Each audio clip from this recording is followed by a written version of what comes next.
Paul's Books! Hello everybody, let's do some reading. Would you like to? Thank you. Now let's get reading! Mr. Greedy by Roger Hargreaves. Mr. Greedy liked to munch on stuff.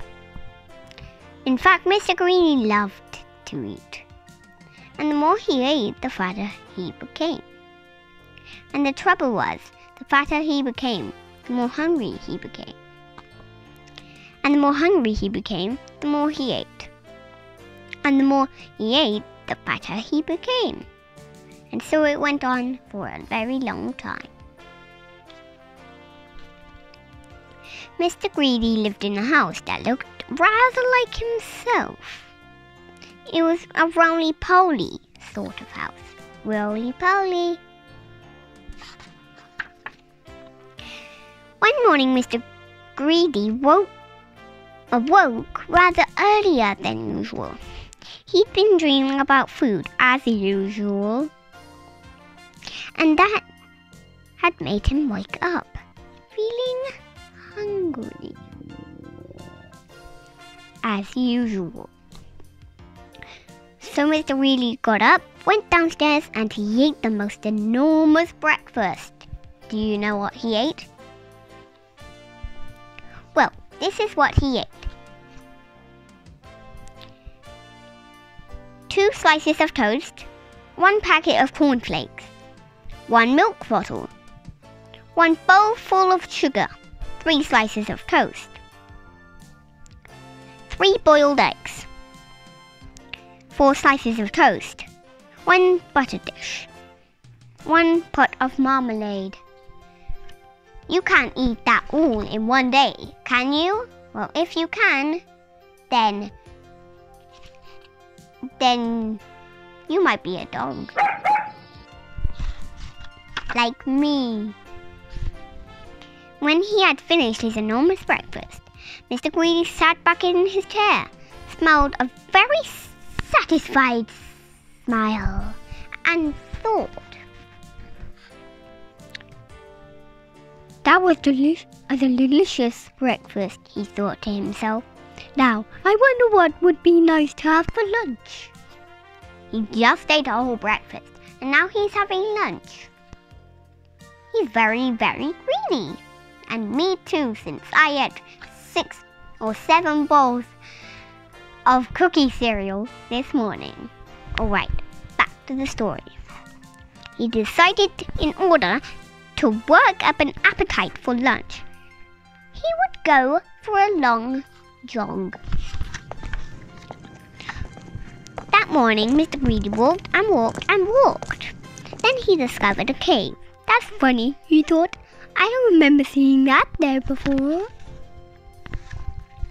Mr. Greedy, being a curious sort of a fellow, decided to explore the wonders of the land. He entered the dark cave. Inside, he discovered some giant steps leading upwards. Mr. Greedy, being... oh, never mind.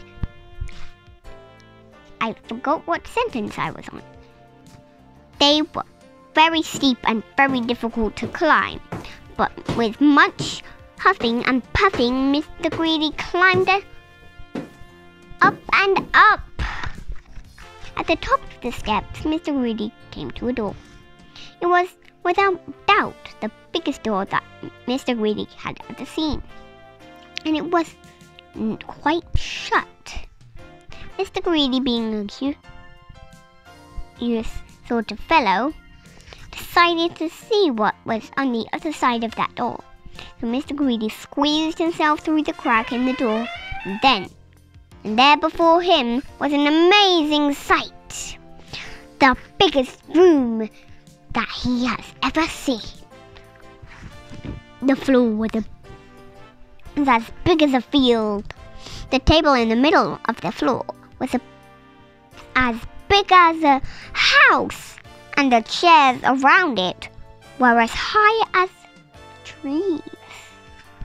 Mr. Greedy felt very small. Then he sniffed. Coming from somewhere up on top of the gigantic table was the most delicious foody smell that Mr. Greedy had ever smelled. Mr. Greedy sniffed again, and then decided that he must get up on that table. So he began to climb up the leg of the enormous chair. It was very difficult, and it took him a long time, but eventually Mr. Greedy stood on the table. Everything was larger than life. The salt and pepper pots were both as big as pillar boxes. There was a bowl of fruit on the table, and Mr. Greedy tried to lift one of the oranges, which was bigger than him. And Mr. Greedy, being Mr. Greedy, took a bite out of one of the apples there. Then he looked around. Over on the other side of the table stood the source of that delicious smell. A huge, enormous, gigantic, colossal plate. And on the plate, huge, enormous, gigantic, colossal sausages the size of pillows. And huge, enormous, gigantic, colossal potatoes the size of beach balls. And huge, enormous, gigantic, colossal peas the size of cabbages. That's very big if you don't know. Mr. Greedy hurried across the table towards the plate, and being Mr. Greedy, he began to eat. To eat, not ate. Suddenly, a shadow fell across the plate, and Mr. Greedy found himself being picked up by a giant hand and looking into the eyes of a real live giant. And who, thunder the giant, are you?